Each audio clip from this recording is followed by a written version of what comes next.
دوسرا سلاطین چیپٹر 1۔ اور اخیب کے مرنے کے بعد مواب اسرائیل سے باغی ہو گیا، اور اخزیا اس جلملی دار کھڑکی میں سے جو سامریا میں اس کے بالا خانہ میں تھی گر پڑا اور بیمار ہو گیا۔ سو اس نے قاصدوں کو بھیجا اور ان سے یہ کہا کہ جا کر اکرون کے دیوتا بال زبوب سے پوچھو کہ مجھے اس بیماری سے شفا ہو جائے گی یا نہیں۔ لیکن خداوند کے فرشتہ نے ایلیا تشبی سے کہا، اٹھ اور شاہ سامریا کے قاصدوں سے ملنے کو جا اور ان سے کہہ، کیا اسرائیل میں خدا نہیں جو تم اکرون کے دیوتا بال زبوب سے پوچھنے چلے ہو؟ اس لیے اب خداوند یوں فرماتا ہے کہ تو اس پلنگ پر سے جس پر تو چڑھا ہے اترنے نہ پائے گا، بلکہ تو ضرور ہی مرے گا۔ سو ایلیا روانہ ہوا اور وہ قاصد اس کے پاس لوٹ آئے۔ سو اس نے ان سے پوچھا، تم لوٹ کیوں آئے؟ انہوں نے اس سے کہا، ایک شخص ہم سے ملنے کو آیا اور ہم سے کہنے لگا کہ اس بادشاہ کے پاس جس نے تم کو بھیجا ہے پھر جاؤ اور اس سے کہو، خداوند یوں فرماتا ہے، کیا اسرائیل میں کوئی خدا نہیں جو تو اکرون کے دیوتا بال زبوب سے پوچھنے کو بھیجتا ہے؟ اس لیے تو اس پلنگ سے جس پر تو چڑھا ہے اترنے نہ پائے گا، بلکہ ضرور ہی مرے گا۔ اس نے ان سے کہا کہ اس شخص کی کیسی شکل تھی جو تم سے ملنے کو آیا اور تم سے یہ باتیں کہیں؟ انہوں نے اسے جواب دیا کہ وہ بہت بالوں والا آدمی تھا اور چمڑے کا کمر بند اپنی کمر پر کسے ہوئے تھا۔ تب اس نے کہا، یہ تو ایلیا تشبی ہے۔ تب بادشاہ نے 50 سپاہیوں کے ایک سردار کو اس کے 50 سپاہیوں سمیت اس کے پاس بھیجا۔ سو وہ اس کے پاس گیا اور دیکھا کہ وہ ایک ٹیلے کی چوٹی پر بیٹھا ہے۔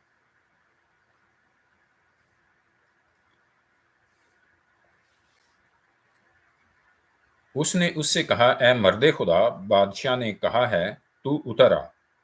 ایلیا نے اس 50 کے سردار کو جواب دیا، اگر میں مرد خدا ہوں تو آگ آسمان سے نازل ہو اور تجھے تیرے 50 سمیت بسم کر دے۔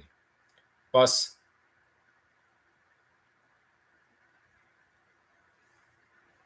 آگ آسمان سے نازل ہوئی اور اسے اس کے 50 سمیت بسم کر دیا۔ پھر اس نے دوبارہ 50 سپاہیوں کے دوسرے سردار کو اس کے 50 سپاہیوں سمیت اس کے پاس بھیجا۔ اس نے اس سے مخاطب ہو کر کہا، اے مرد خدا، بادشاہ نے یوں کہا ہے کہ جلد اتر آ۔ ایلیا نے ان کو بھی جواب دیا کہ اگر میں مرد خدا ہوں تو آگ آسمان سے نازل ہو اور تجھے تیرے 50 سمیت بسم کر دے۔ پس خدا کی آگ آسمان سے نازل ہوئی اور اسے اس کے 50 سمیت بسم کر دیا۔ پھر اس نے تیسرے 50 سپاہیوں کے سردار کو اس کے 50 سپاہیوں سمیت بھیجا، اور 50 سپاہیوں کا یہ تیسرا سردار اوپر چڑھ کر ایلیا کے آگے گھٹنوں کے بل گرا اور اس کی منت کر کے اس سے کہنے لگا، اے مرد خدا، میری جان اور ان 50 کی جانیں جو تیرے خادم ہیں تیری نگاہ میں گراں بہا ہوں۔ دیکھ، آسمان سے آگ نازل ہوئی اور 50 سپاہیوں کے پہلے دونوں سرداروں کو ان کے 50 سمیت بسم کر دیا۔ سو اب میری جان تیری نظر میں گراں بہا ہو۔ تب خداوند کے فرشتہ نے ایلیا سے کہا، اس کے ساتھ نیچے جا، اس سے نہ ڈر۔ تب وہ اٹھ کر اس کے ساتھ بادشاہ کے پاس نیچے گیا اور اس سے کہا، خداوند یوں فرماتا ہے کہ تو نے جو اکرون کے دیوتا بال زبوب سے پوچھنے کو لوگ بھیجے ہیں، کیا اس لیے کہ اسرائیل میں کوئی خدا نہیں ہے جس کی مرضی کو تو دریافت کر سکے؟ اس لیے تو اس پلنگ سے جس پر تو چڑھا ہے اترنے نہ پائے گا، بلکہ ضرور ہی مرے گا۔ سو وہ خداوند کے کلام کے مطابق جو ایلیا نے کہا تھا مر گیا، اور چونکہ اس کا کوئی بیٹا نہ تھا، اس لیے شاہ یہودہ یہورام بن یہوشفت کے دوسرے سال سے یہورام اس کی جگہ سلطنت کرنے لگا، اور احزیا کے اور کام جو اس نے کیے سو کیا، وہ اسرائیل کے بادشاہوں کی تواریخ کی کتاب میں قلم بند نہیں۔ چیپٹر 2۔ اور جب خداوند ایلیا کو بگولے میں آسمان پر سے اٹھا لینے کو تھا، تو ایسا ہوا کہ ایلیا الیشا کو ساتھ لے کر جلجال سے چلا۔ اور ایلیا نے الیشا سے کہا، تو ذرا یہیں ٹھہر جا، اس لیے کہ خداوند نے مجھے بیتیل کو بھیجا ہے۔ الیشا نے کہا، خداوند کی حیات کی قسم اور تیری جان کی سوگند، میں تجھے نہیں چھوڑوں گا۔ سو وہ بیتیل کو چلے گئے، اور انبیاء زادے جو بیتیل میں تھے الیشا کے پاس آ کر اس سے کہنے لگے، کیا تجھے معلوم ہے کہ خداوند آج تیرے سر پر سے تیرے آقا کو اٹھا لے گا؟ اس نے کہا، ہاں میں جانتا ہوں، تم چپ رہو۔ اور ایلیا نے اس سے کہا، الیشا تو ذرا یہیں ٹھہر جا، کیونکہ خداوند نے مجھے یرو کو بھیجا ہے۔ اس نے کہا، خداوند کی حیات کی قسم اور تیری جان کی سوگند، میں تجھے نہیں چھوڑوں گا۔ سو وہ یرو میں آئے، اور انبیاء زادے جو یرو میں تھے الیشا کے پاس آ کر اس سے کہنے لگے، کیا تجھے معلوم ہے کہ خداوند آج تیرے آقا کو تیرے سر پر سے اٹھا لے گا؟ اس نے کہا، ہاں میں جانتا ہوں، تم چپ رہو۔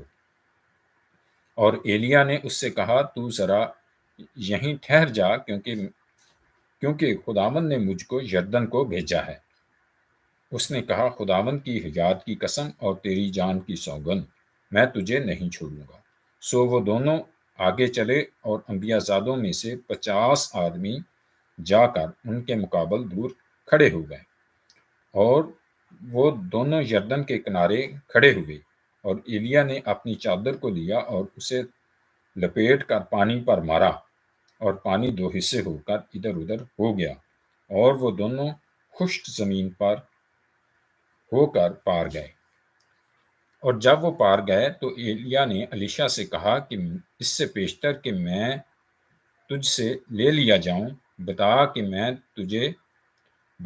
کہ میں تیرے لیے کیا کروں۔ الیشا نے کہا، میں تیری منت کرتا ہوں کہ تیری روح کا دونا حصہ مجھ پر ہو۔ الیشا نے کہا، میں تیری منت کرتا ہوں کہ تیری روح کا دونا حصہ مجھ پر ہو۔ اس نے کہا، تو نے مشکل سوال کیا، تو بھی اگر تو مجھے اپنے سے جدا ہوتے دیکھے تو تیرے لیے ایسا ہی ہوگا، اور اگر نہیں تو ایسا نہ ہوگا۔ اور وہ آگے چلتے اور باتیں کرتے جاتے تھے کہ دیکھو، ایک آتشی رتھ اور آتشی گھوڑوں نے ان دونوں کو جدا کر دیا، اور ایلیا بگولے میں آسمان پر چلا گیا۔ الیشا یہ دیکھ کر چلایا، اے میرے باپ اسرائیل کے رتھ اور اس کے سوار! اور اس نے اسے پھر نہ دیکھا۔ سو اس نے اپنے کپڑوں کو پکڑ کر پھاڑ ڈالا اور 2 حصے کر دیا، اور اس نے ایلیا کی چادر کو بھی جو اس پر سے گر پڑی تھی اٹھا لیا، اور الٹا پھرا اور یردن کے کنارے کھڑا ہوا، اور اس نے ایلیا کی چادر کو جو اس پر سے گر پڑی تھی لے کر پانی پر مارا، اور کہا کہ خداوند ایلیا کا خدا کہاں ہے؟ خداوند ایلیا کا خدا کہاں ہے؟ اور جب اس نے پانی پر مارا تو وہ ادھر ادھر 2 حصے ہو گیا، اور الیشا پار ہوا۔ جب ان انبیاء زادوں نے جو یرو میں اس کے مقابل تھے اسے دیکھا تو وہ کہنے لگے، ایلیا کی روح الیشا پر ٹھہری ہوئی ہے۔ اور وہ اس کے استقبال کو آئے، اور اس کے آگے زمین تک جھک کر اسے سجدہ کیا، اور انہوں نے اس سے کہا، اب دیکھ، تیرے خادموں کے ساتھ 50 زور آور جوان ہیں، ذرا ان کو جانے دے کہ وہ تیرے آقا کو ڈھونڈیں، کہیں ایسا نہ ہو کہ خداوند کی روح نے اسے اٹھا کر کسی پہاڑ پر یا کسی وادی میں ڈال دیا ہو۔ اس نے کہا، مت بھیجو۔ اور جب انہوں نے اس سے بہت ضد کی، یہاں تک کہ وہ شرما بھی گیا، تو اس نے کہا، بھیج دو۔ اس لیے انہوں نے 50 آدمیوں کو بھیجا، اور انہوں نے 3 دن تک ڈھونڈا پر اسے نہ پایا، اور وہ ہنوز یرو میں ٹھہرا ہوا تھا۔ جب وہ اس کے پاس لوٹے تب اس نے ان سے کہا، کیا میں نے تم سے نہ کہا تھا کہ نہ جاؤ؟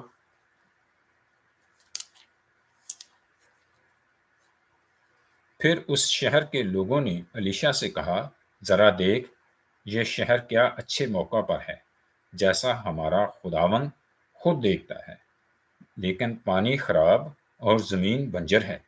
اس نے کہا، مجھے ایک نیا پیالہ لا دو اور اس میں نمک ڈال دو۔ وہ اسے اس کے پاس لے آئے، اور وہ نکل کر پانی کے چشمہ پر گیا، اور وہ نمک اس میں ڈال کر کہنے لگا، خداوند یوں فرماتا ہے کہ میں نے اس پانی کو ٹھیک کر دیا ہے، اب آگے کو اس سے موت یا بنجر پن نہ ہوگا۔ سو الیشا کے کلام کے مطابق جو اس نے فرمایا وہ پانی آج تک ٹھیک ہے۔ اور وہاں سے وہ بیتیل کو چلا، اور جب وہ راہ میں جا رہا تھا تو اس شہر کے چھوٹے لڑکے نکلے اور اسے چڑھا کر کہنے لگے، چڑھا چلا جا اے گنجے سر والے، چڑھا چلا جا اے گنجے سر والے۔ اور اس نے اپنے پیچھے نظر کی اور ان کو دیکھا، اور خداوند کا نام لے کر ان پر لعنت کی۔ سو بن میں سے 2 ریچھنیاں نکلیں، اور انہوں نے ان میں سے 42 بچے پھاڑ ڈالے۔ وہاں سے وہ کوہ کرمل کو گیا، اور پھر وہاں سے سامریا کو لوٹ آیا۔